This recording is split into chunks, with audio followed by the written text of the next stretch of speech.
आज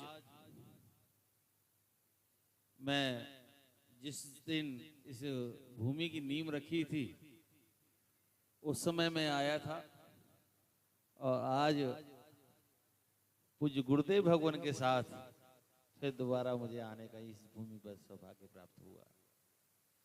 व्यास मंच पर बैठी इस मूर्ति को आप जो दर्शन कर रहे हैं वो साक्षात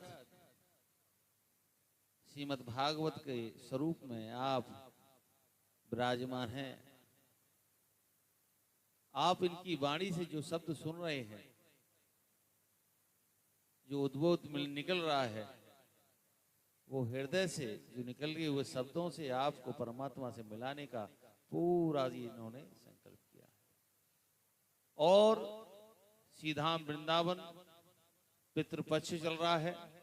पितृपक्ष में जो लोग इस श्रीमद् भागवत कथा को श्रवण कर रहे हैं वो तो लोगों की जीवन में खुशियां आएंगी, पर इस 21 कुल जो ऊपर हमारे बैठे हैं वो लोग भी तृप्त हो जाएंगे। जो आपके द्वारा जो ट्रस्ट चल रहा है श्री जी भागवत गौ सेवा ट्रस्ट, इस ट्रस्ट के माध्यम से कितनी अनेकों गौ माता का पालन हो रहा है। उस समय जब भयावह जो स्थिति हुई थी लिम्पी रोग की, हमारी गौ माता पर कष्ट आया था, उस समय जो हमारा ट्रस्ट है गौ सेवा ट्रस्ट, उस ट्रस्ट ने अपने खजाने खोल दिए ब्रज की गौशालाओं को बचाने के लिए। एक बार जोरदार ताली बजा के उसका उदाहरण करें। बड़े बड़े ट्रस्टधारी, बड़े बड़े आश्रमधारी, उनके गेटों पर ताले लगे हुए थे और आप रात और दिन एक करके अश्विनी जी गौ माता की सेवा के लिए, गौ माता बचेगी तो संस्कृति बचेगी, गौ माता बचेगी तो राष्ट्र बचेगा, गौ माता बचेगी हमारे संस्कार बचेंगे, ऐसा आप संकल्प लेके गौ माता की सेवा में निकले और रात और दिन एक करके आपने जिस तरह से सेवा गौ माता की, उस समय उन गैया मैया के जो शरीर पर वो छाले के थोड़े की तरह हो गए थे। कोई दवाई लगाते समय उसमें लोग डॉक्टर उन्हें अजीब सा लगता था, आप स्वयं गौ माता की सेवा के मलहम लगा रहे हैं। ऐसे अश्विनी जी के लिए एक बार जोरदार ताली बजा। आपके सानिध्य में आज भी गौ माताओं को जो पकड़ते हैं, गौ सेवा समिति आपके द्वारा जितनी संगठन है, यहाँ से पंजाब कानपुर से लेके पंजाब तक जितने भी संगठन हैं, आप सबका मार्गदर्शन करते हैं। ये गौ माता सेवा ट्रस्ट उनका पूर्ण सहयोग करता है। इस तरह से आपके द्वारा जो गैयाओं को पकड़ते हैं कसाई लोग, उन गौ माताओं को सुरक्षित सही गौशाला में पहुंचाने का, जहां उनकी व्यवस्था चारे की, खाने की, कोई लावारिस का जो असहाय गए है उसकी दवाई कराने की आपके ट्रस्ट के द्वारा बहुत बड़ी सेवा चलती है। सबसे बड़ी जो हम लोगों ने सुना था अकाल पड़ता है, अकाल के बारे में हमने बहुत सुना। जब कोरोना काल आया था उस समय की स्थिति आप सभी लोग जानते हैं।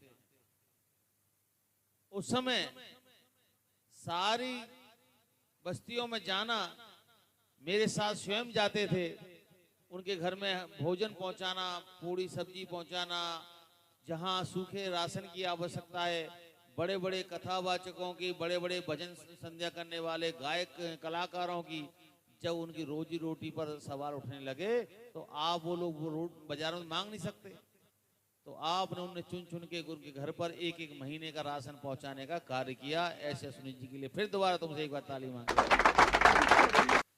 इनकी जितनी बड़ाई करूं, इनकी उम्र कम है, इनके कार्य इतने अच्छे हैं कि शायद ही मैं बोलते बोलते थक जाऊं, क्योंकि इस तरह का इनका उद्बोधन रहा है। आज पूज्य गुरुदेव भगवान स्वयं पधारे हैं। गुरुदेव भगवान स्वामी हरदास परंपरा के आचार्य, 18वीं पीढ़ी के आचार्य हैं, जिन्होंने बांके बिहारी जी को प्रकट किया है। और इतनी सहज मूर्ति है। अश्विनी जी एक बार कह के आई, गुरु जी निवेदन हमारा स्वीकार करो, एक दिन हमारी कुटिया पर आपके श्री चरण पड़े। तो अश्विनी जी की सहज गुरुदेव भगवान ने वो स्वीकार करी और गुरुदेव भगवान स्वयं यहाँ पधारे।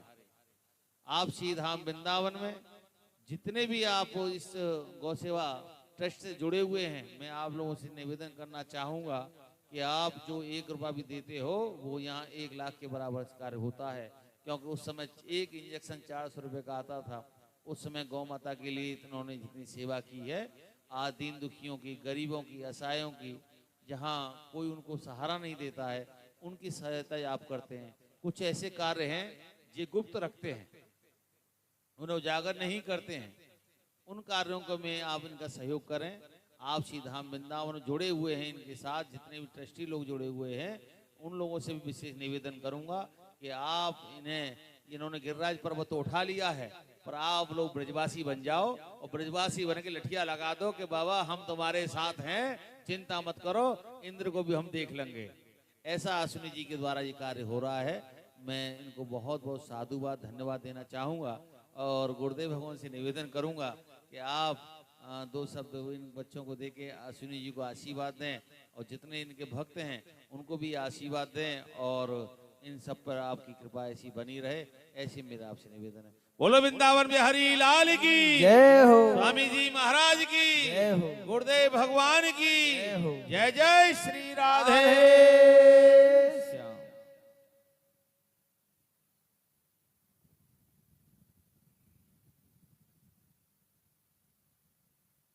बोल बांके बिहारी लाल की जय हो। श्रीमद् भागवत महापुराण की जय हो। व्यासपीठ पर विराजे हुए मेरे अत्यंत ही प्रिय अश्विनी कुमार जी और श्रीमद् भागवत के इस अनुष्ठान में आई हुई माता, बहन और भाई, सभी को मेरी बहुत बहुत शुभकामना, बहुत बहुत आशीर्वाद। अश्विनी जी के प्रकल्पों को अभी आपने महंत मोहनी बिहारी शरण जी से भली प्रकार से सुना। ये तो एक अल्प से अल्प इनके बारे में बताया गया है। इनके चेहरे की मुस्कुराहट ऐसी ही बनी रहती है, हमेशा इतने प्रसन्न रहते हैं और कोई भी कार्य आए उस कार्य के लिए आप सबसे आगे चलने की पूरी तैयारी में रहते हैं। खाली इनको केवल सूचना भर मिल जाए, वरना नई सूचना मिले तो बात एक अलग है। मैंने तो जब भी देखा है हमेशा प्रसन्न मुद्रा में कोई भी सेवा का कार्य होता है तुरंत करने के लिए बेसब्री से तुरंत तैयार हो जाते हैं। ऐसे अश्विनी कुमार जी के श्रीमुख से, जो कि बाल व्यास के रूप में भी जाने जाते हैं, आप पितृपक्ष में श्रीमद् भागवत का जो श्रवण कर रहे हैं, आज कितने 6 दिन हो गए, 6 दिन से आप लोगों का परम सौभाग्य है। ये साल के 15 दिन पितृपक्ष जो होते हैं, इसमें कोई भी श्रीमद् भागवत आदि के अनुष्ठानों में बैठता है, कराता है, सुनता है, सुनाता है, वो सीधा उसका फल पितरों को प्राप्त होता है। और वो भी श्री धाम वृंदावन में आपने श्रीमद् भागवत का श्रवण किया है, निश्चित ही आप और आपके परिवार के और जितने भी पितृ लोग में बैठे हुए पितृ लोग हैं, वो सभी जो है भगवत प्राप्ति करेंगे, ऐसा मेरा पूर्ण विश्वास है। ट्रस्ट से जुड़े हुए सभी भक्तों को मेरा विशेष यही आग्रह है कि हमारे अश्विनी जी को तन मन धन से सहयोग करके और इस ट्रस्ट को और आगे बढ़ाएं और मजबूत करें, जिससे कि ये और सेवा के आने वाले और अच्छे कार्यों को कर सकें। छलकर बलकर बचन कर यदि साधुन के मुख में दे, तो नरसी की सी हुंडी भैया फिर गिन गिन के ले। यदि कोई छल से बल से वचन के द्वारा कैसे भी और यदि अपने धन को सेवा में लगाता है, तो भैया बापू तो आज नहीं तो कल बिहारी जी की कृपा बापू होना निश्चित है। चाहे 2 नंबर की कमाई हो और चाहे 3 नंबर की कमाई हो, सेवा में इतनी सामर्थ्य है कि वो 2 नंबर की कमाई को और 3 नंबर की कमाई को सब कुछ शुद्ध कर देगी।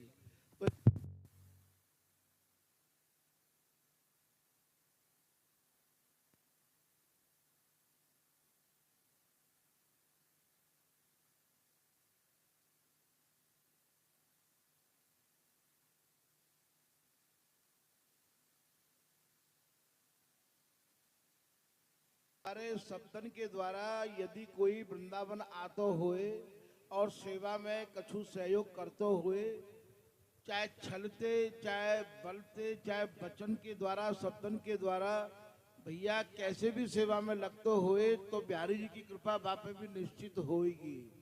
तो भैया आपस में सब बैठ के नहीं, कहीं भी कोई ऐसी चर्चा चले करे तो तुरंत यही बात के करो कि भैया तुम्हारे यहाँ धन को कछु या में ते श्री धाम वृंदावन में लगामे और लगाए के नहीं, या ट्रस्ट को आगे बढ़ावे, जो कि ये अश्विनी जी के द्वारा जो ट्रस्ट यहाँ निर्मित किया गया है, उसी ट्रस्ट को आगे बढ़ाने की पूरी चेष्टा की जाए।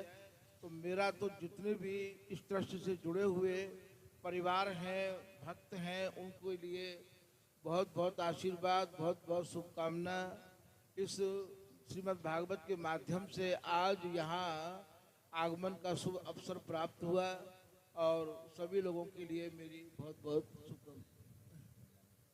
और जो श्रीमद् भागवत के मूल यजमान हैं, उनके लिए भी मेरी बहुत बहुत शुभकामना।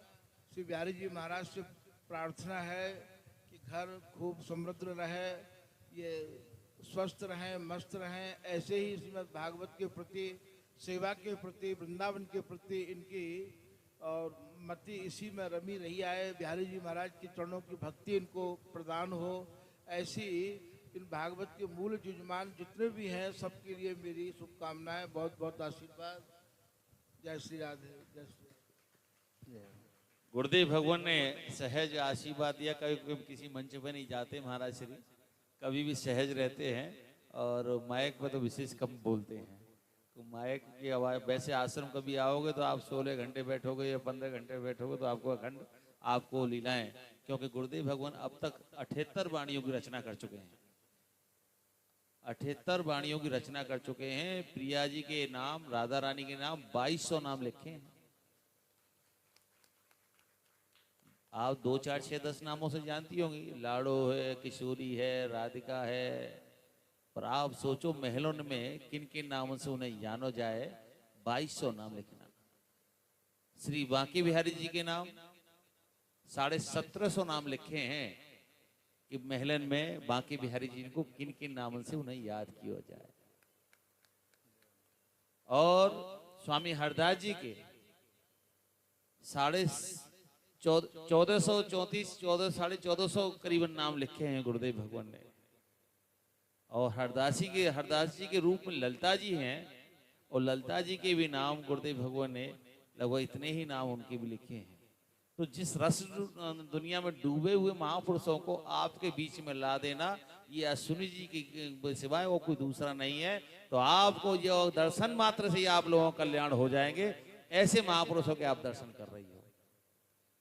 मैं एक बात और आप लोगों के बीच में कहूंगा कि हम लोगों के पास पैसा जरूर बढ़ा है, पर संस्कृति हमारी दशातल में जा रही है। हम पश्चिम सभ्यता की तरफ जा रहे हैं। अपने बच्चों को, अपने परिवार को आपको संभालना है, राम राज्य की स्थापना करनी है। तो अपने बच्चों को संकल्पित करिए कि सुबह प्रातः जगें, अपने माँ बाप के चरण छुलवाइए और ठाकुर जी को चरण छुलवाइए। फिर उनके साथ जो भी घर में भोग लगता है उन्हीं के हाथ से ठाकुर जी तक पहुंचाइए। कहे मैं इसलिए रहा हूं कि राम के प्रति, कृष्ण के प्रति, भगवान के प्रति, माँ बाप के प्रति बच्चों के अंदर से फीलिंग खत्म हो रही है, आस्था खत्म हो रही है। तो आप लोग ऐसा संकल्प ले लें। और मैं बेटियों को विशेष निवेदन करूंगा, जिन घरों में, जिन परिवारों में जो बेटियां हैं, जिन घरों में कलेश झगड़ा रहता है, अगर उसे शांत कराना है तो आप प्रातः जगो, पहले माता पिता के चरण छुओ जो तुम्हारे घर में सास ससुर के रूप में है, और संध्या बेला जब सोने जाओ तब फिर चरण छू के जाओ। तो घर में झगड़ा किसी के में होगा भी नहीं। एक छोटा सा उपाय मैंने आप लोगों को बता रहा हूँ। क्यों? इस समय हमारी बोली ही हम लोगों को गोली की तरह लगती है, और हम उस दुनिया में रहते हैं जो हम लोग नहीं करना चाहते। पर हमारी माएँ इतनी उदार होती हैं और वो कहती हैं कैसी भी सही संध्या को पाम छीके जाए तो गलती तो मान ही ले। सवेरे आंखें सीधी पावन में ढोक लगा दे, माथे ढोक लगा दे, तो मैया तो खाली जई थी सुधर जाए। इन मैयन के कहा तो मैं जितना बोलूं उतना ही कम है। इन मैया को देखो, ये कुआरी होती है, फिर नारी होती है, फिर महतारी होती है, अपना जीवन दूसरों के लिए जीती है। अपनी खुशी कुछ नहीं होती इसकी, अपना इसके पास कुछ नहीं है। और जिस दिन मैं एक चीज और कहूंगा आप लोगों से, समय का अभाव है, कथा का समापन की दृष्टि में चल रहा है, पर ज्ञान की कुछ बातें ऐसी हैं। एक भगवान जो हैं उनके ठाकुर के पुजारी उसके हम लोग हैं, और एक भगवान जिन्होंने तुमको बनाया है उसके पुजारी तुम हो। उस ठाकुर की हम लोग पूजा करते हैं, साल में एक ड्रेस मंगाते हैं, उसको पूजन करते हैं, उसको भोग लगाते हैं। क्या आपका दायित्व नहीं बनता उस ठाकुर के लिए एक ड्रेस ला के बना के लेना? आप लोगों का भी दायित्व बनता है कि आज माँ, हाँ पिताजी आपको जन्मदिन है, आपके लिए ये वस्त्र लेके आए हैं, आपको अंगूठी लाए हैं, आपके कानन के लाए हैं, आपको चूड़ी लाए हैं, या आपको प्रसाद लेके आए हैं। उस माँ की आंखों में आंख डाल के देखना, वो नूर जिस दिन ऐसा आएगा उसकी जवानी में होगा ऐसा, उसकी माँ के अंदर इस तरह की भावना ऐसी प्रकट हो जाएंगी। और आपने धोती ला के दी है तो वो सबको फोन करेगी, आज तो मेरी बहू बोल का धोती लेके आई है, आज तो मेरे जन्मदिन मेरे लाला ने मनाया हो है, आज तो सब परिवार में और सहज में आपको प्रचार है जाएगा। इन मैयन को कछु ना चाहिए, बस तू माँ कैसी है या लाइने सुनवे को जाके पूरी जीवन निकाल देती है। 24 घंटा यही में सोचती रहती बच्चों के समय संभालो। उस माँ के लिए तुम एक धोती लेके आओगी और बस धोती संभाले संभाले घूमेगी। ज्यादा ना तुम्हारे लिए कोई जरूरत होगी, भाई धोती निकाल के तुम्हें दे देगी। ज्यादा ना तुम्हें अंगूठी की जरूरत होगी, वो माँ तुम्हें ही दे देगी, क्योंकि माँ मातृत्व की मूर्ति है। संसार के सारे बच्चों का सुख एक माँ अपने आंचल में छुपा सकती है, सारे संसार के बच्चों को। पर आज की बड़ी विडंबना, आज के इस कलयुग में सारे संसार के बच्चे एक माँ की आंखों के आंसू नहीं पहुंच सकते। ये देश की अर्थव्यवस्था। और मैंने तो इसका सर्च किया है, जब से इन माताओं का नाम पुरुषों की जगह पे आया, पुरुषों का नाम आया है, तब से इन माताओं के लिए विधवा आश्रम खुलने लग गए हैं। आप लक्ष्मी नारायण बोलते हो, सीता राम बोलते हो, राधे कृष्णा बोलते हो, ये पुरानी वैदिक परंपरा हमारे सनातनियों ने जो माताओं को प्रथम रखा है, भारत की ये हमारी धुरी है, ये वंश परंपरा के लिए बट वृक्ष की तरह कार्य करती हैं। इन माओं का नाम जब से पिताओं का नाम आने लगा है, इन माओं की कदर भी राधे राधे होने लगी है। इन माओं की व्यवस्था बच्चे याद जब करते हैं, एक दिन साइन कराते हैं, तब इस माँ का नाम उनकी जवान पर तब आता है जब प्रॉपर्टी में साइन कराते हैं, और एक नाम जब आता है, इन माओं को घर से बाहर निकाला जाता है। और पूरे जीवन पिता का नाम आता है उसके जीवन में। अगर माँ का नाम पूरे जीवन एक बच्चे की जुबान में आए, तो मैं कहता हूं कि इस भारत के जितने भी विधवा आश्रम खोले जा रहे हैं वो सब बंद हो जाएंगे, क्यों इन माओं की व्यवस्था करने में। तो मेरी भारत की माता, माँ जननी को मैं प्रणाम करता हूं, और मैं सभी माताओं को प्रणाम करता हूं। और आप लोगों से निवेदन करना चाहता हूं, अपने घर में सुख शांति चाहते हो, अपने राम राज्य चाहते हो, तो आपके घर के देवता आपके पास रहते हैं। आप क्षमा मांग लीजिए, जिस दिन मांग लोगे तो आपके घर के जितने देवता हैं सब मन जाएंगे। ऊपर देवता भी बैठे हैं, वो भी आपको प्रणाम करेंगे। जय श्री राधे, जय श्री राम।